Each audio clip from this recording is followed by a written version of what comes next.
Сайн байцгаана уу? За энэ удаа ажилд орох үйл явц ярилцлага ямар байсан? Бас ямар шалгуурууд тавьдаг талаар ярих гэж байна.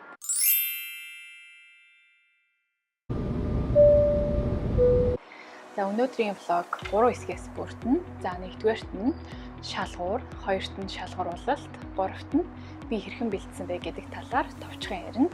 Энэ бол миний хувийн туршлага бөгөөд яаж тэнцэх талаар ямар нэгэн заавар зөвлөгөө бол биш. За мөн 5 жилийн өмнөх зүйлийг ярьж байгаа болохоор түүнээс хойш өөрчлөгдсөн зүйлс бол бас байгаа. За тэгээд зүгээр өөрийнхөө туршлагыг хуваалцъя гэж бодлоо.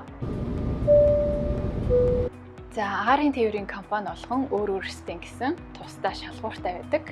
За энэ болохоор Emirates Airline-ийн шалгуур байна. За тэгээд шалгуурыг авч үзье. 21 нас хүрсэн байх. Ажилд орох үедээ яг 21 нас хүрсэн байх ёстой. Шалгууруулалт өгж явахдаа бол 20-тай ээж болно. Гэхдээ яг ажилд орох үедээ бол 21 нас хүрсэн байх ёстой. За дараа нь болохоор arm reach нь 212 см гэсэн байгаа. За энэ болохоор гараа ингээд дээшээ өргөөд үлмийг өргөж болно. 212 см-ийн өндөрт хүрэх ёстой. За яагаад вэ гэхээр Emirates хөвчлэн том онгоцтой болохоор аюулгүй ажиллагааны үүднээс дээдлийнх нь нөгөө ачаа хийдэг хэсэгтээ бол гараа хүрч явах ёстой. Тийм учраас arm reach нь 212 см гэсэн байна. Дараад нь хамгийн багадаа 160 см өндөртэй байх. За дараад нь ахлах сургуулаа төгссөн байх ёстой буюу 12 жилийн сургалттай сургуулийг дүүргэсэн байх.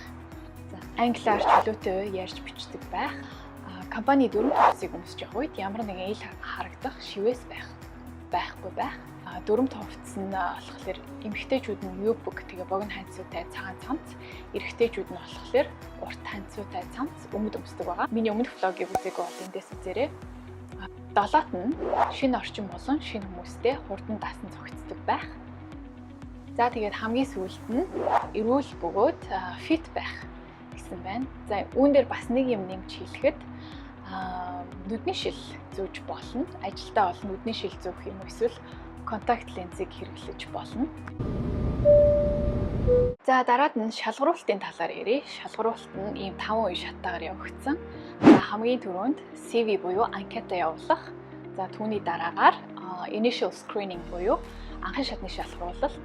За тэгээд screening үндсэн гол шалгууруулалт. За түүний дараагаар final interview сүүлийн шатны ярилцлага. За тэгээд medical гэсэн эрүүл мэндийн үзлэг гэсэн хэсгүүдээс бүрдэж байгаа. За нэгдүгээрт нь CV. За би болохоор яг өөрөө Японд амьдарч исэн. Тийм учраас Японоос хэрхэн өгсөн гэдэг өөрийнхөө туршлагыг хуваалцж байна. За Японд болохоор агентлагаар дамжуулж авдаг. За би эхлээд Emirates Airline-д apply хий гэж бодоод хамгийн түрүүнд Google-ээс одоо яг ингэж хайсан байгаа. Тэгээд гарч ирсэн үр дүн нь болохоор Emirates болохоор Осакад байрладаг энэ агентлагаар дамжуулж шалгууруулалтаа явуулдаг байсан. Өгөгдсөн application form-ийн дагуу бөглөөд за мөн өөрийнхөө C6-ыг авсаргаад тэгээд мэйл явуулсан байгаа. За C6 бол маш чухал. Ягаад гэвэл эхний шатны шалгуулалтын дээр мэдээж анкет юу бичих нь чухал. Гэхдээ C6-ыг гоё авахулсан байх хэрэгтэй.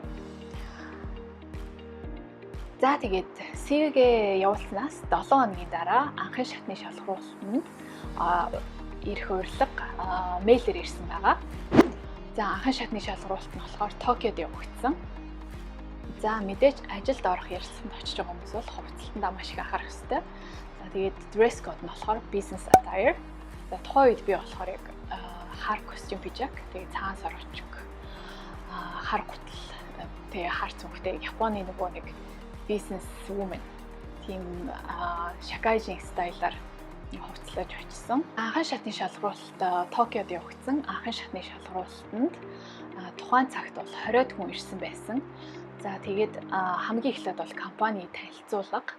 За компани танилцуулгын дараа болохоор өндөр шалгасан arm reach нь яг 212 см хүрж ийнэ гэдгийг бол сайн шалгаж байсан. За тэгээд хамгийн сүүлд нь нэг ярилцлага авч байгаа хүний урд 3 хүн суугаад тэгээд өөрсдийнхөө талаар эхлээд танилцуулаад юу хийж байгаа талаараа сурж байгаа ажиллаж байгаа ямар ажил хийж байгаа талаараа танилцуулаад за дараад нь англиар амархан сэдв уншаад за тэгээд тэрнийхээ талаар юу ойлгосон талаараа ярьсан байгаа. За мөн хамгийн сүүлд нь яг сүүлийн шатны ярилцлага өгснөөс 4 сарын дотор Дубайд ирж ажиллах боломжтой эсхийг асууж байсан. За ингээд анхны шатны шалгуулалт бол өндөрлсөн байгаа. За үндсэн шалгуулалт. Үндсэн шалгуулалт нь анхны шатны шалгуулалтаас 7 хоногийн дараа мэйлээр хариу нэрээд за тэгээд урилга ирсэн байгаа. За screening буюу үндсэн шалгуулалт. Энэ нь болохоор Осакад явагдсан. Тухайн үед би Наритад амьдарч исэн учраас Наритагаас Осака руу дотоодын нислэгээр очиод тэгээд өмнөх өдөр нь байрлаад маргааш өглөө нь шалгуулалтанд очиж исэн. Осакад болсон үндсэн шатны шалгуулалт нь өглөөнөөс орой болтол бүтэн өдөр үргэлжилсэн. Тэгээд тухайн үед бол хамгийн урт өдөр хамгийн хэцүү шалгуулалт гэж санагдаж байсан. 70-80 хүн ирсэн байсан. За тэгээд шалгуулалтын талаар ярив. За энэ өдрийн шалгуулалтын хамгийн ихэнд болохоор group work гэж байсан. Багийн ажил. За ирсэн бүх хүмүүс нийт 3 хэсэгт хуваагдаж тойрч суугаад за тэр дундаас 2-3 хүн нэг баг болоод тус бүртээ нэг зураг өгсөн байгаа. Тэгээд өгсөн зургийн талаар энэ зураг юу илэрхийлж болох талаар ярилцаад тэрийг илтгэсэн байгаа. За тухайн үед бол зураг бол баг болгонд янз бүр байсан. Зүгээр нэг одоо жимсний зураг ч юм уу эсвэл байгалийн зураг эсвэл ямар нэгэн улс орны талаар хотын зураг ч юм уу янз бүрийн зураг байсан. Тэгээд гол нь багаараа ярилцаж энэ зураг юу илтгэж байгаа талаар ярих байсан. За түүний дараагаар бичгийн шалгалт байсан. За бичгийн шалгалт нь 70 минут үргэлжиж ирсэн. За энэ бичгийн шалгалтнаас дотор 2 хэсэгтэй байсан. За хамгийн эхлээд болохоор өгөгдсөн одоо текстийг уншаад нэлээд урт текст байсан. Энэ текстийг уншаад тэгээд хоосон хэсэгт нь тохирох үгийг тохирох хариултыг доор нэг хариулт өгөгдсөн. За хоосон хэсэгт нь тохирох хариултыг сонгож бичих тийм дасгал байсан. За хоёрт нь болохоор эссе бичих байсан.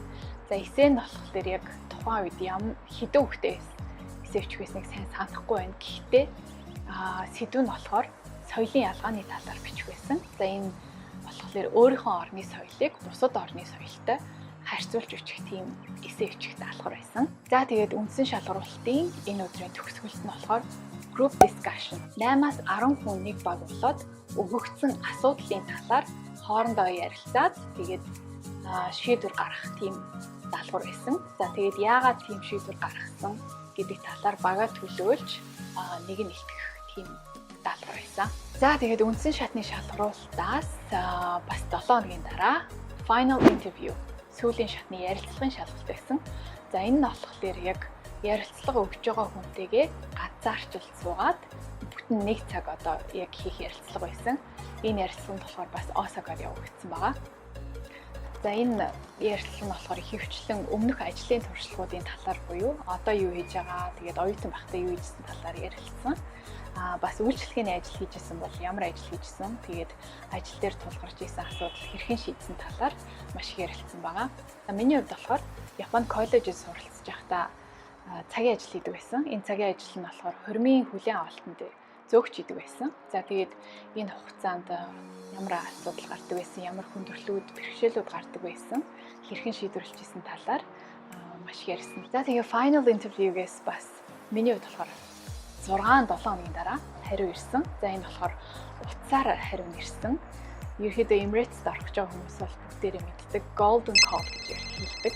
За яагаад тэгэхээр энэ болохоор Дубайгаас залгаж хэлдэг.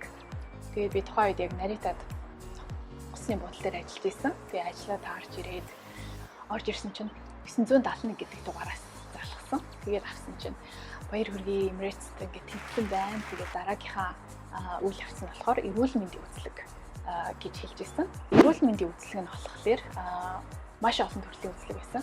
Шүднээс ахуулаад рентген зураг, цусны шинжилгээ, шээсний шинжилгээ, за өөр юу гэхлээр маш олон төрлийн шинжилгээнүүд байсан. За энэ бүгдийг нь шинжилгээ өгөөд тэгээ хариуг нь явуулаад за тэгээд эрүүл мэндийн шинжилгээндээ тэнцсэний дараагаар билет болон визийг компаниас мэйлээр явуулдаг. За тэгээд миний хувьд болохоор 2016 оны 7 сарын 8-нд Осакагаас Дубай руу явах билет авсан байсан.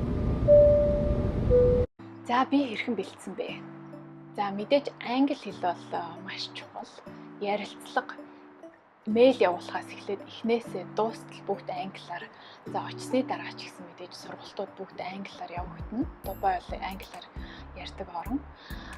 Тэгэхээр хамгийн чухал нь англи хэл. За би өөрөө болохоор яг англиар ярьдаг оронд амьдарч үзээгүй. Гэхдээ Монголд сурч исэн. Бас Японд очиод коллежид сураад тэгээд TOEIC-ийн шалгалтанд их бэлддэг байсан. Тэгээд TOEIC-ийн шалгалтыг хэд удаа өгч үзчихсэн. Тэгээд дараад нь бас Наритад олон улсын онгоцны буудалд Америкийн компанид ажиллаж исэн учраас надад бол яг англи хэлээ бэлдэх бол хангалттай тийм туршлага бол байсан. За англи хэлнээс гадна яаж бэлдсэн бэ гэхээр Emirates-ийн home page-ийг судалсан. Ер нь бол тэн дээр маш их мэдээллүүдийг бүгдийг уншсан. Ямар улс руу нислэгээс ахуулаад ямар үйлчлэгээ байдаг. Зөвхөн нислэг биш, маш олон зүйл байгаа. Тэр бүгдийг уншсан. За тэгээд бас нэг зүйл нь болохоор ямар асуулт ирэх магадaltaй тэр бүгдийг Google-ээс хайж агаад хариултуудыг нь бас өөрөөр бэлдэжсэн. 5 key point гэдэг. За иймэрхүү чадрыг ерөнхийдөө хайдаг гэж хэлж болно. За тэгээд ирснээсээ 2 сарын турш бол ерөнхийдөө танилцуулга, за мөн сургалт, үндсэн гол сургалтууд явагддаг байгаа. За энэ сургалт нь болохоор аюулгүй ажиллагаанаас ахуулаад үйлчлэгээний сургалт, компани имиж бүрдүүлэлт гэдэг маш чухал сургалтууд байдаг. Энэ сургалтуудыг дуусаад шалгалт өгөөд тэгээд нисэх үнэлгээ авсны дараагаар хамгийн анхны нислэг тавигддаг. За миний хамгийн анхны нислэг болохоор Лондон Heathrow руу нисэх нислэг байсан. Нисч эхэлснийхаа дараагаар 4 сарын хугацаанд probation period гэж явдаг.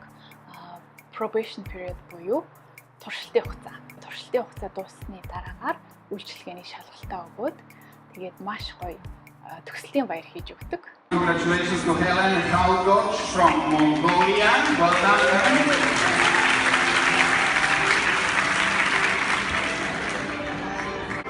Batch 3245, congratulations. Welcome to Emirates. You may take a bow.